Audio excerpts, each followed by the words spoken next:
Assalamualaikum warahmatullahi wabarakatuh. Selamat sore anak-anak. Kali ini saya akan menjelaskan tentang bab vertebrata.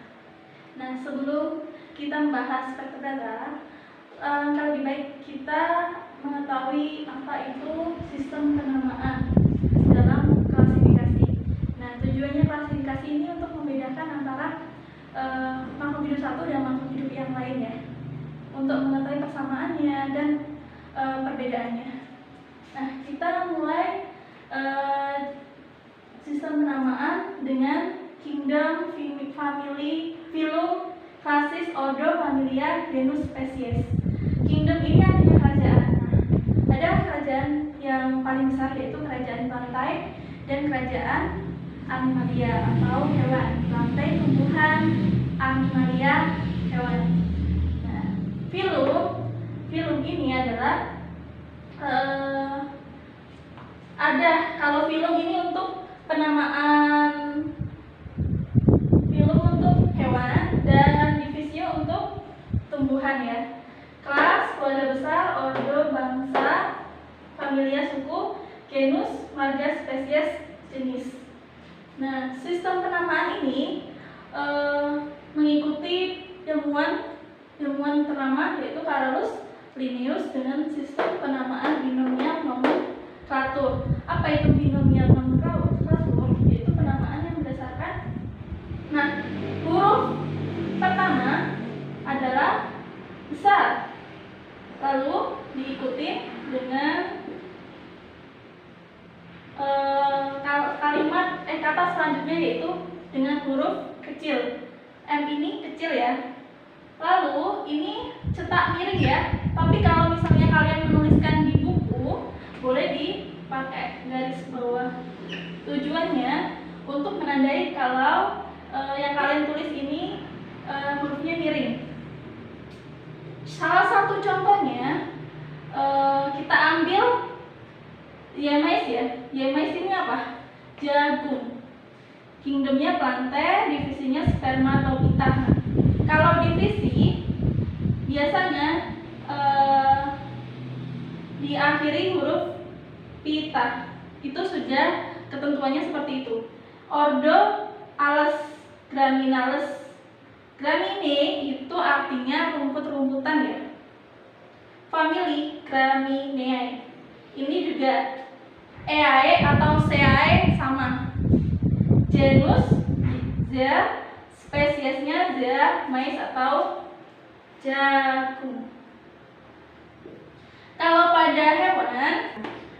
pada hewan, kingdomnya adalah animalia, phylumnya chordata, kelasnya mamalia, ordo carnivora, familia Sanidae, genusnya Canis, spesiesnya Canis familiaris, artinya hewan ini masuk namanya hewan anjing ya.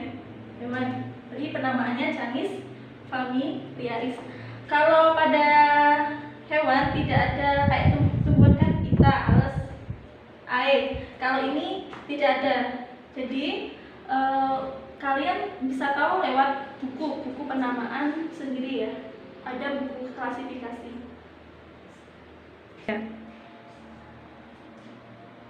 Setelah ini akan kita jelaskan vertebrata. Minggu kemarin kita membahas vertebrata. Vertebrata adalah hewan yang tidak bertulang belakang. Vertebrata berarti hewan yang memiliki tulang belakang atau vertebrae. Nah, dibagi menjadi 1, 2, 3, 4, 5. Pisces, amfibi, mamalia, aves, reptil, atau bisa disingkat dengan pamar. Pamar nggak apa-apa. Ini untuk mengingat kalian. Jadi kalau ingat vertebrata berarti ingat pamar. Selanjutnya kita akan membahas tentang Pisces ya. Pisces ini ciri-cirinya memiliki sirip, bernafas dengan insang, dan suhu tubuhnya itu masuk ke dalam poiloterm.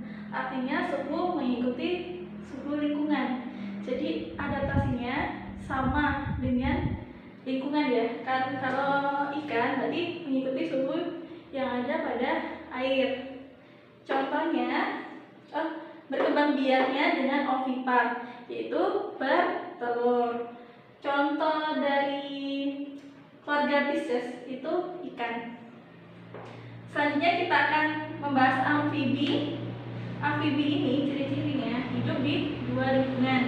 Terdapat dua fase dalam siklus hidupnya, yaitu fase ketika menggunakan insang dan fase ketika menggunakan paru-paru.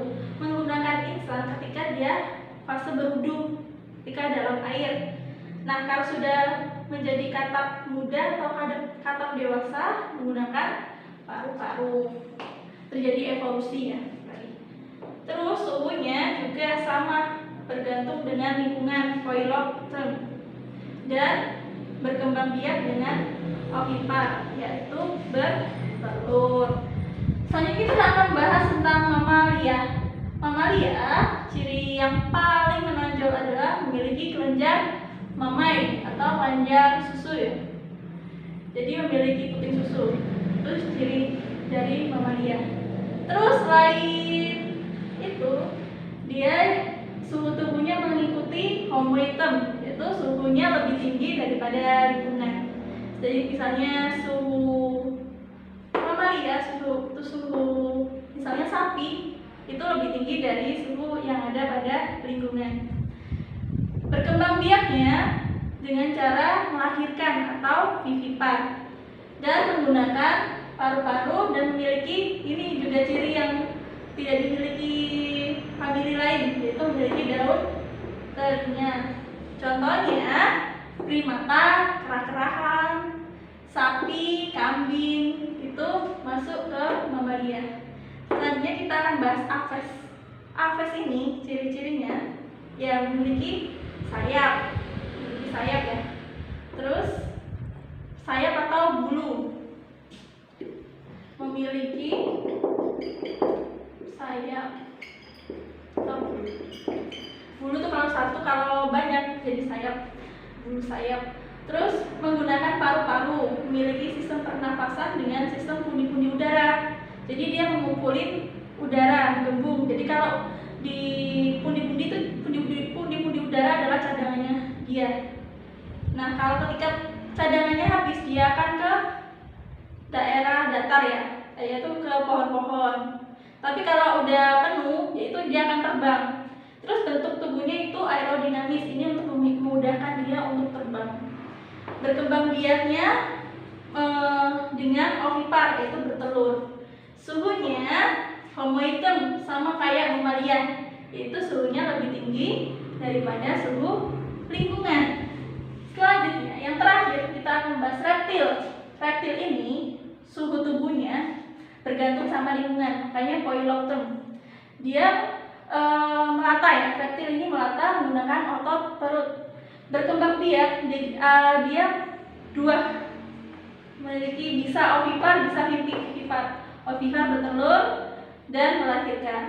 Terus memiliki kelamin ganda. Nah, ini kenapa kalau memiliki kelamin ganda? Jadi satu individu dia memiliki dua kelamin.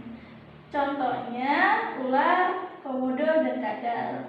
Kenapa suhunya bergantung lingkungan? Makanya kita sering menemui kadal itu sering berjemur ya. Jadi dia untuk mengikuti suhu lingkungan. Demikian yang kita bahas. Saya Perdata, kurang lebihnya saya mohon maaf. Wassalamualaikum warahmatullahi wabarakatuh.